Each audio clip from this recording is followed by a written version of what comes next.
Are you looking to create a project plan in Word?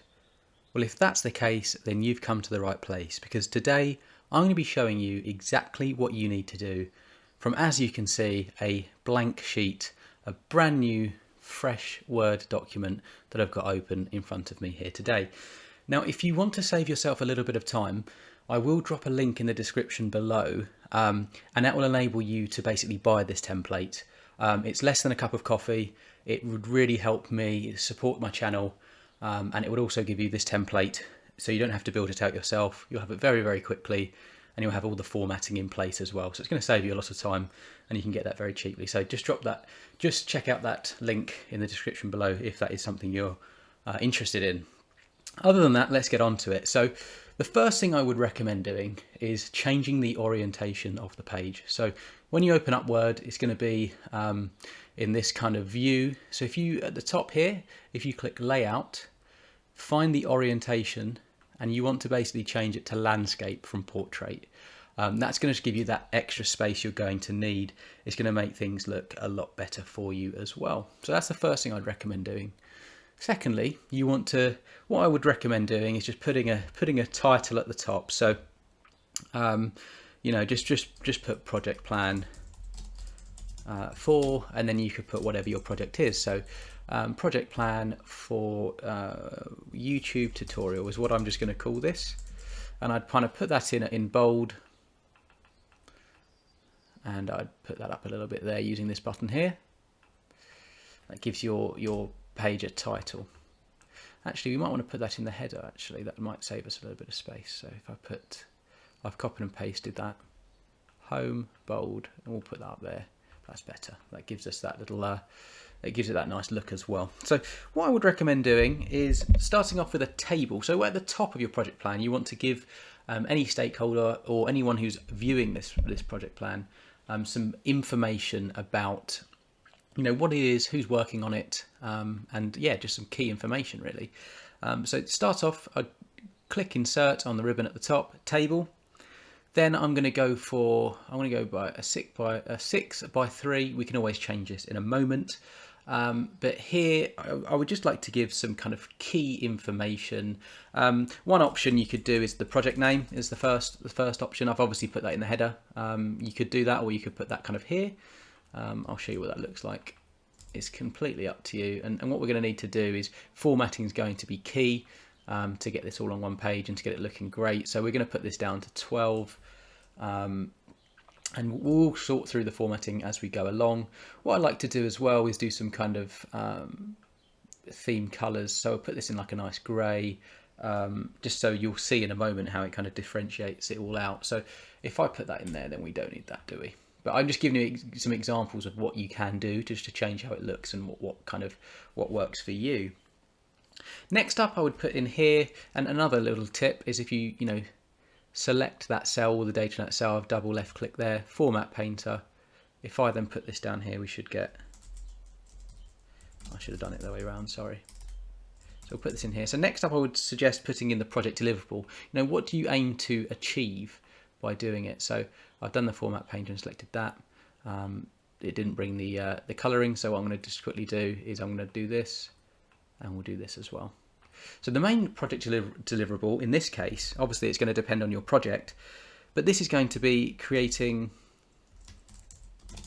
a project plan in Word. That's the deliverable. We want to, at the end of the day, we want a project plan by the end of this. That's essentially what we're saying here. For your project, it will obviously range as well. I then put the scope statement. So this is obviously what's in scope, what are you planning to achieve by your particular project and what kind of falls without, not inside it at the same time. So yeah, it's basically what your project covers. You want that kind of clearly defined here. So this would be creating the project plan only. It wouldn't be kind of running the projects in this particular example.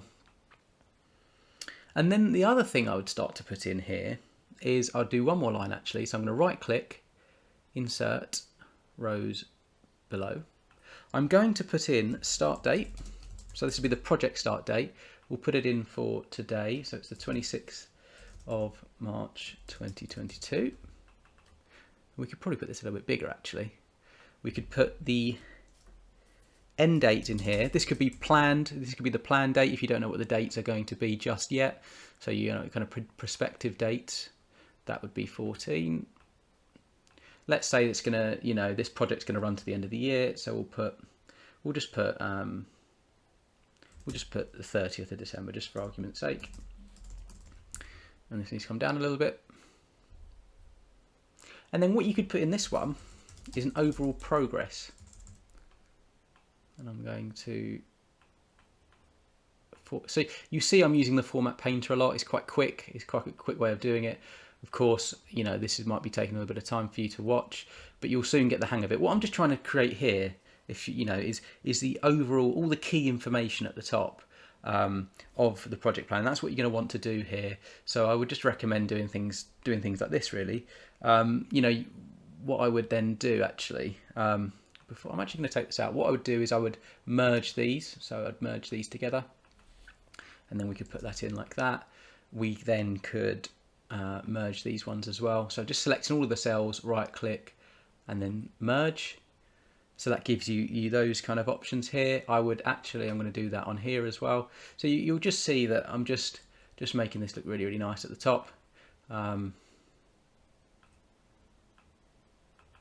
this down a little bit. Let's put this all at 12 actually. Let's put this all at 12. Let's say this is at 0%. And lastly, I'm going to put in project manager. So who is the project manager on the project? That's obviously going to be me in this case, but that could be whoever you want it to be. So let's say we are going to go with, I can't think of anyone at all. Let's just put in the Queen. Don't know why she came to my mind. She's not usually on my mind, but she did. So the Queen is the project manager, and it's obviously dummy data here. You can put in whoever you need. So that's your kind of key information at the top. Now is the main part of the project plan. So what I would do here, again, I would leverage the table functionality. So insert table, and I'm going to recommend a 7 by, we'll go down to there for now. We can always add more. You know, this is a basic overview, but I just like to give you that kind of understanding of what you might need. Some examples, and then how you can kind of tailor this for your own project. So I've selected all of these cells, so left click, dragged across, put that in that nice grey, just differentiate the column headings from the data that's going to fall underneath. And then what I'd recommend doing is putting in, we're going to put this down to 14, I think. So task name, assigned to, so who's got that task? Actually, this will be easier, won't it? Select all the cells, put this at 14, I won't have to keep changing it then. Start date, end date, so that's obviously for the particular task, the start and end date of the tasks. We want a duration, and we're going to do this in days. A status, and comments, so a place to add additional comments. So I'm going to start adding some tasks. These obviously will vary depending on your project. And a quick note as well, if you're working on Agile, then you might obviously be working with sprints and features. So in that instance, you could have, so sprint 1, you could then have feature 1, and I'd probably unbold that. And then you could do sprint 2, and then you could do, sorry, that would be feature 1, wouldn't it, of course. This could then be, you know, this is when we need feature 2 and feature 3. You get the idea here. So just a couple of spaces I've put in there just to draw these out and indent. You could also use this functionality actually. I should have probably done that. So let's whack these out. You can use these, and that will kind of draw it out and make it kind of clearly visible. And then we obviously would probably do this as well. So that would be how I do it for Agile. You might not be, that'd be 3. You obviously might not be working with Agile. Don't worry if you're not. Oh, I've messed that up there. That needed to be like that. Oh, I don't know why it's doing that. Maybe I've got some spaces in there still, of course. Silly me. There we go. So that would be if you're doing an Agile project. If you're not a project manager, or if that's not a methodology you use, don't worry. We're going to I'll just do a kind of basic project plan with you. But that's just something to bear in mind if you are doing that. So I just thought I'd show you that first. Let's put in some example tasks. These are kind of good ones for a kind of general project. So what you could do is this, and then you could put document requirements. Here we're going to put in hardware requirements. So this is like an IT project, if you like. Of course, you may be able to get the these are essentially this tasks that need to be done in order for the project to complete. So, if you're doing a project, it could be, a home improvement project. This could be something like collect resources or purchase goods required, or purchase electric tools or something like that. Of course, it's going to completely depend. If you're in a professional setting, it's obviously going to be things like this. This is an IT project. But you could just go for the kind of key phases as well. That would be another, that would be another way of doing it. Project planning, or project initiation, project execution. So this is some Prince2 methodology here, or project closure. That's some other ideas as well. I don't know why I've put in final resources there. That should be final resource plan. So, this could be testing is another good option. Development, we need a task of development complete. We're going to do right click here, insert rows below. We could do a launch here. So obviously these tasks are going to be completely dependent on your project. These probably won't be suitable, but you get the idea. I'm just putting the tasks in, and then you could set up some parent-child relationships using the indent. So let's say that the objectives were part of the kickoff meeting, then you just obviously do this, and then you'd get that kind of relationship there. Another thing you could do if you wanted is you could put in the work breakdown structure. So if I right click here, insert column to the left, you could just call this the WBS. This would be 1, this would be 1.1, this would be 2, this would be 3. You get the idea. It's just showing you the relationships between the tasks. Not something you always need. You might want it as well. I think it's quite nice to have. Whack this in like this to make it kind of a little bit more visually appealing. Now here you start putting your assigned to. So this is the individual who's in charge of the task. So again, this could be anyone working in your team. So this could be Tom. This could be Bill. This could be probably good idea to put in a surname as well. Tommy, Bill B, Jason R, Trudy T. I think now where this one's going. Lance L, Cassandra C. That's supposed to be their surname. I don't know all these people walking around with the same letter surnames as their first names, but you get the idea. The start date would be when the task is expected to start, and this will flow logically, so it's almost chronological order. So the start date would be today. Let's put it in like this, and this date would then obviously be let's say this takes 3 days, so the end date would be, obviously, if it takes 3 days, it's going to complete on the 29th, I should say, 2022. And this has to then start. So this is the way this project is. Oh no, sorry, this would be the 26th as well, because that's part of that conversation. So that would, you've got to bear these things in mind, how the tasks relate to one another. Let's say that's going to complete by the 29th as well. Just assume that that's, it's got the same duration for simplicity's sake. So that will obviously take 3 days as well. But yeah, let's say, so now we've got 3 days. This is the 29th of the 3rd. This is when this, next task is going to start. That's going to take, 1 day. This is going to take 10 days. This is going to take, 3 days. I don't think that's a bit ridiculous, actually. 5 days. Testing, 20 days. Development complete, that could be 5, and then launch, that's going to be 1. And then you just start filling the dates out.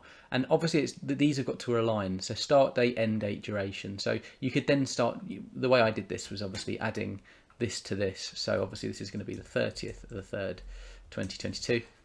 But you could do it the other way around as well. So you could put in the date here, the start date, the end date, and then do the maths, do the calculation, and then put the duration in. But nevertheless, these 3 columns have to align.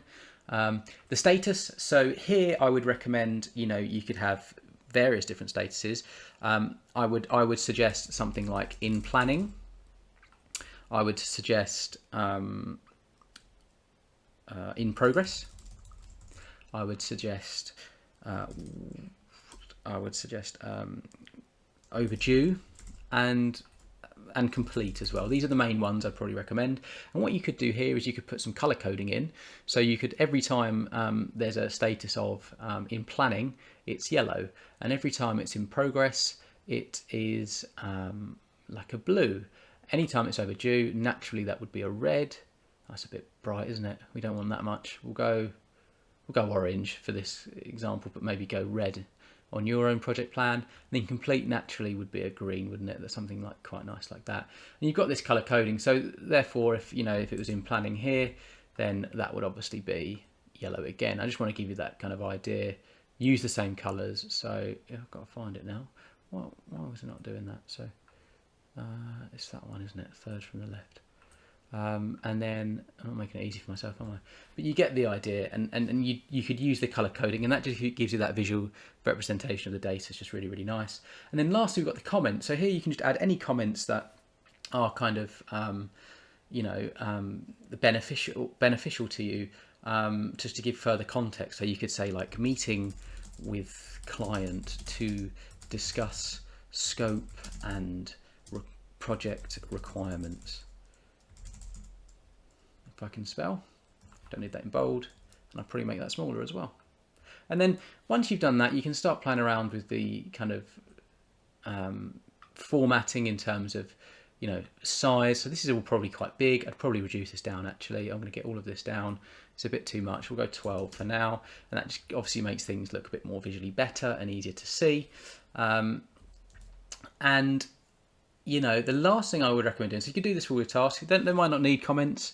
This is probably better, actually a bit bigger, this column here, but keep it aligned with this at the top. So I'd probably move this around and stuff like that. So I'd probably do this. So yeah, you've got your comments, so you could do that for each of your tasks. And then lastly, one thing you might want to consider is insert column to the right. You could put, actually, you know what, I'm going to change this. Insert to the left, insert column to the left. I would go progress complete, because that naturally works next to the status column. So in planning, so let's just say that's 25%. Let's say this is, and I'd probably put this in the middle as well. This is in progress, that's 50%. Overdue, 0%. I'm trying to align these. It doesn't actually make sense. This just probably would be complete. This would be kind of in progress. This might be in planning. I've got this all the wrong way around, but I just wanted to give you an idea of the concept. And so align these all up, and then you could complete. That's obviously going to be 100%.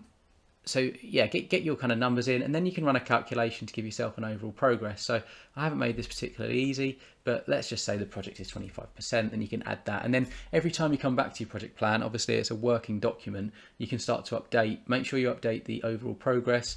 If the project dates are slipping, you might want a planned date, and you might want to put planned date, planned start date, planned end date, and then you could also put actual start date and actual end date, and then you can track the if your project run to schedule, if you wanted to do that. But yeah, make sure you kind of update these as you go along. That's another really, really good trick as well.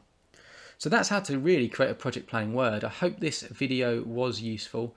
As I say, there's a link in the description if you want this. I'm going to completely clean this up. This will be raring to go should you want to buy it, and you can use it straight away. Otherwise, do like this video if it was useful. And please do consider subscribing to my channel if you want to see more videos on project management or any other training video on building kind of these kind of templates in Word, Excel, or any other system. So with that said, I hope you have an excellent day.